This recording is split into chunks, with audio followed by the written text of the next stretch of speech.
నమస్కారం. హోమియోపై నాకున్న అవగాహనను మీతో పంచుకోవాలని, నాకు నచ్చిన కొన్ని హోమియో మందులను, వాటిపై నా అవగాహన మీకు తెలుపుకోవాలని నా ఈ చిన్ని ప్రయత్నం.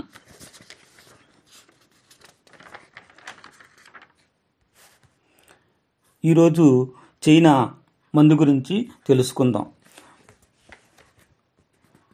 చైనా భౌతిక బాధలు తరచుగా ఆయాసపడుతూ ఉండే లక్షణము, అజీర్ణము, కడుపు ఉబ్బరంగా ఉంటుంది, రక్తం తక్కువై ముఖం పాలిపోవుట, ఎగశ్వాస, ఒక్కోసారి చెమటలు, ఒక్కోసారి శరీరం అంతా ఆవిర్లు, నీళ్ళ విరోచనాలలో రక్తస్రావము, కలరా, వాంతులు మొదలైన కారణాలతో శరీరంలో ద్రవ పదార్థము తగ్గిపోవటం వలన ఏర్పడిన నీరసంకు ఈ చైనా బాగా పనిచేస్తుంది. మన్యపు జ్వరములు, వరుస జ్వరములు అనబడే మలేరియా జ్వరం వలన బాధపడే వారికి ఈ చైనా చాలా బాగా పనిచేస్తుంది. మలేరియా జ్వరం వల్ల క్వినైన్ ఎక్కువగా తరచుగా వాడటం వలన రక్తం విరిగిపోయి ఆకలి తగ్గిపోవుట, గుండె దడ, నీరసం ఏర్పడిన వారికి ఈ చైనా చాలా బాగా పనిచేస్తుంది. జ్వరం వచ్చిన సమయంలో ఒక చెయ్యి చెమటలతో చల్లచల్లగా, మరొక చెయ్యి జ్వరంతో వేడిగా ఉంటుంది.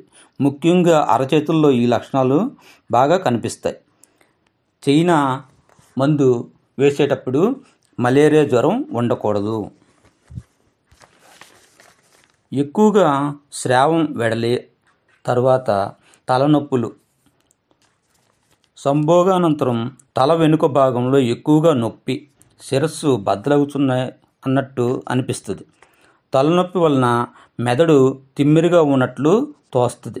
తలనొప్పి నొక్కుట వలన వెచ్చని గదిలో ఉపశమనం కలుగుతుంది. వీరు మెల్లిగా నడిచినా చాలా ఉపశమనంగా ఉంటుంది. అదే స్పీడ్గా నడిస్తే తల ఊడి పడిపోయినట్టు అనిపిస్తుంది. అందుకని వీరికి మెల్లిగా నడిచిన వెచ్చని గదిలో ఉపశమనం బాగా ఎక్కువగా ఉంటుంది. కళ్ళు పసుపు రంగులో గాను, దృష్టిమాన్యం కలుగుట, చదివినప్పుడు అక్షరాలు గజిబిజిగా ఉంటుంది. అటువంటి సమయంలో కూడా చైనా చాలా బాగా పనిచేస్తుంది. చెవులలో గొడగొడ మన శబ్దం వినిపించడం, తాకిన ఎళ్ళ నొప్పిగా ఉంటుంది. వీరికి సరిగ్గా వినపడదు. ఆ సమయంలో కూడా చైనా చాలా బాగా పనిచేస్తుంది. స్త్రీలకు పైష్టి నిలిచిపో వయసులో కానీ, నిలిచిపోయిన కొంతకాలం తర్వాత కానీ అప్పుడప్పుడు విపరీతమైన రక్తస్రావం కలుగుతుంది. వెంటనే నీరసము, రక్తం లేకపోవటం వలన 1-2 రోజుల్లో ముఖము, కాళ్ళు, చేతులు ఉబ్బుతాయి. కళ్ళు లోతుకుపోయి నీరసంగా కనపడతారు. అటువంటి సమయంలో చైనా బాగా పనిచేస్తుంది. పాలిచ్చు స్త్రీలు బిడ్డలకు పాలు తాగించేటప్పుడు తల్లి యొక్క పళ్ళు సలుపుతాయి, బాగా ఎక్కువ అవుతాయి. ఆ టైంలో పళ్ళను గట్టిగా నొక్కిపట్టి ఉంచిన వీరికి బాధ నుంచి ఉపశమనం కలుగుతుంది. ఇటువంటి వారికి చైనా బాగా పనిచేస్తుంది.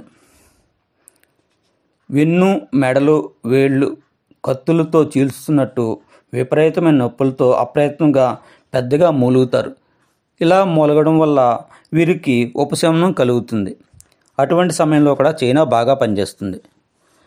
కడుపులో ప్రేగులు ఉబ్బి గాలితో నిండుటే, లోపల పులసరము, గొంతు మంట, పులిత్రేనుపులు, మాట్లాడుతున్నప్పుడు శ్వాస ఇతరులకు పుల్లని వాసన కొట్టును. అటువంటి వారికి కూడా చైనా చాలా బాగా పనిచేస్తుంది. ఏ పండ్లు తిన్నా వీరికి అజీర్ణ దోషంతో కూడిన నీళ్ళ విరోచనాలు అవుతాయి. అటువంటి వారికి కూడా చైనా ఇవ్వవచ్చు. పక్క నొప్పి ఎందున్న మృదువుగా తాకినచో చాలా బాధగా ఉంటుంది. అదే గట్టిగా నొక్కిన వీరికి ఉపశమనం కలుగుతుంది. పొట్ట విపరీతంగా పొంగుట, ఇందువలన రోగి ఉపశమనం కోసం త్రేన్పులు వచ్చేటట్టు ప్రయత్నిస్తాడు. ఇలాగా త్రేన్పులు వచ్చినా వీళ్ళకి ఇటువంటి ఉపశమనం కలగదు.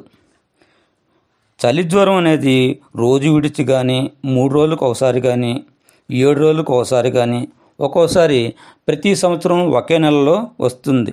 అటువంటి సమయంలో వీరికి చైనా మందు చాలా బాగా పనిచేస్తుంది.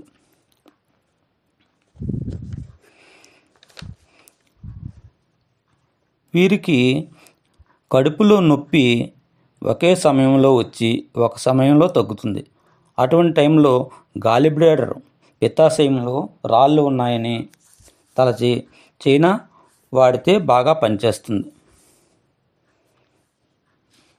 ఈ విధంగా చైనా గురించి నాకున్న అవగాహనను మీతో పంచుకున్నాను. Thank you.